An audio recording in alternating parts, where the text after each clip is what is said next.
Leila wa sese tufa maunga ile la rolangil nei. He mai aso, matayo sifutasi wa ipoe luavalu. I oto mai ia tia uoto oma o e tingaina, ma mafatia ia verna.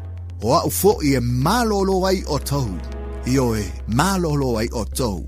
Ave lau avena, ia Yesu, onga ma ra ia o loa langa. O mai kako o fai pese, mas kako peth.